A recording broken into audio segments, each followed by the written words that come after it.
ეს უმძიმესი მოვლენა უკავშირდება მათ შორის იმას, რომ ჩვენ სახელმწიფოს ჯერჯერობით ამ ტერიტორიაზე კონტროლი ადგენილი არ აქვს, თუმცა ამ შემთხვევაში, როცა ბავშვების სიცოცხლეს უკავშირდება ამბავი, ამაზე უფრო მძიმე ვერაფერი ვერ იქნება ამ წუთში.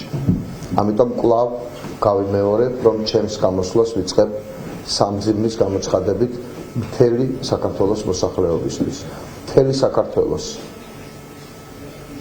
მათ შორის ოკუპირებული ტერიტორიების მოსახლეობისთვის.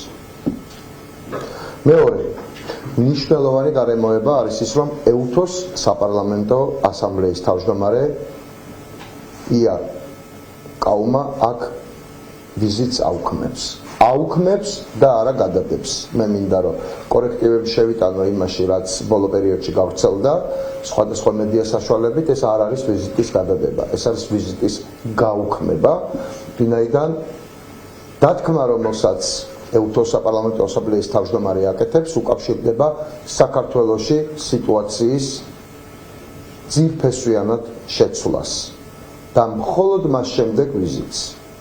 რეალურად ეს არის ვიზიტის გაუქმება, გადადება იქნებოდა თუ ის რაიმე თარიღს დაასახელებდა შემდგომი ვიზიტისა. უპირველეს ყოვლისა, ეს არის ქართული ხალხის დამსახურება, რომელიც 40 დღეა უკვე დგას და აპროტესტებს საქართველოში გაყალბებულ არჩევნებს და პოლიტპატიმრების არსებობას. ბევრ სხვა რამესაც ამ ყველაფერთან ერთად, მაგრამ პირველ რიგში ამას. ჩვენ ყველას უნდა გვახსოვდეს, რომ მთავარი ამოცანა არის პოლიტპატიმრების გათავისუფლება, მაგრამ მნიშვნელოვანი ამოცანა, რომელიც შეცვლის ვითარებას ქვეყანაში, არის ახალი არჩევნები. ვინაიდან არჩევნები არის გაყალბებული და საქართველოს ხელისუფლებას არ აღიარებს არავინ. ქართული ხალხის შემდგომ ეს არის პოლიტიკური ოპოზიციის დამსახურება და არასამთავრობო სექტორის დამსახურება. სამმა პროდასავლურმა კოალიციამ. ნომერი 4 კოალიცია ცვლილებისთვის, ნომერი 5 ნაციონალური მოძრაობა და მისი კოალიციური პარტნიორები და ნომერი 9 ლელო და მისი კოალიციური პარტნიორები. ჩვენ ერთობლივად მივმართეთ ეუთოს, მის საპარლამენტო ასამბლეას და უთხრეთ, რომ ჩვენ უბრალოდ შეხვედრებს არ დავესწრებოდით, ვინაიდან არ მიგვაჩნია გამართლებულად ამ ვითარებაში საუბარი საქართველოს თვითგამოცხადებულ ხელისუფლებასთან, რომელიც არ წარმოადგენს ქართულ ხალხს. ძალიან მნიშვნელოვანი როლი ითამაშა ამ მიმართულებით არასამთავრობო ორგანიზაციების იგივე შინაარსის მიმართვა. სამ პროდასავლურ ძალასთან ერთად ცალკე იყო უკვე მიმართვა კახარიას პარტიის, რაც დასაფასებელია. ამიტომ ჩვენ ვფიქრობთ, რომ ოპოზიციის ერთიანობას ამგვარ საკითხებში აქვს გადამწყვეტი მნიშვნელობა. არა ოპოზიციური პარტიებისთვის, არამედ ქვეყნისთვის, ჩვენი სამშობლოსთვის.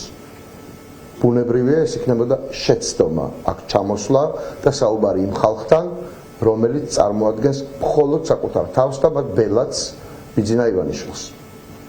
ეს შეცდომა სამწუხაროდ დაუშვა ევროსაბჭომ და მისმა თავმჯდომარემ და საბედნიეროდ ეს შეცდომა არ განმეორდა ეუთოს შემთხვევაში.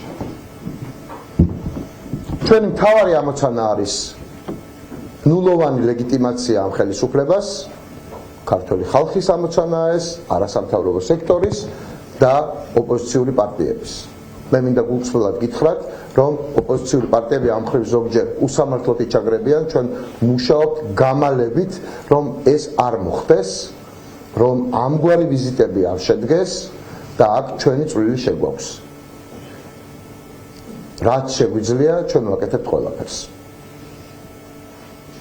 მეორე საკითხი ასევე საერთაშორისო მიმართულებით არის ის, რომ კონგრესში უკვე შესულია საკითხი ამერიკის შეერთებული შტატების კონგრესში ორპარტიული არაღიარების პოლიტიკის და ამგვარი აქტი მიღებული იქნა მხოლოდ 2020 წელს ბელორუსთან დაკავშირებით, მე გულისხმობ ჩვენს რეგიონს.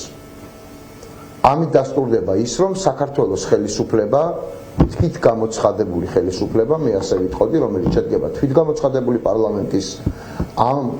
პარლამენტის მიერ დანიშნული არალეგიტიმური მთავრობის და არჩეული არალეგიტიმური მასხარა პრეზიდენტისგან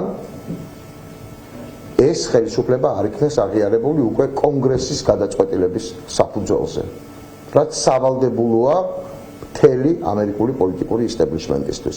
მეორე, მესამე ბოდიში, მეგობარი აქტი, რომელიც მიღებული იქნება, უკვე ცხადია, რომ ის მიღებული იქნება, რომელიც მხარს უჭერს ქართულ ხალხს, მაგრამ არა საქართველოს არალეგიტიმურ ხელისუფლებას, მაგრამ მნიშვნელოვანია ვიცოდეთ, რა დავკარგეთ იმის გამო, რომ საქართველოში შედგა არჩევნები გაყალბებული შედეგით და ჩვენ გვყავს არალეგიტიმური ხელისუფლება.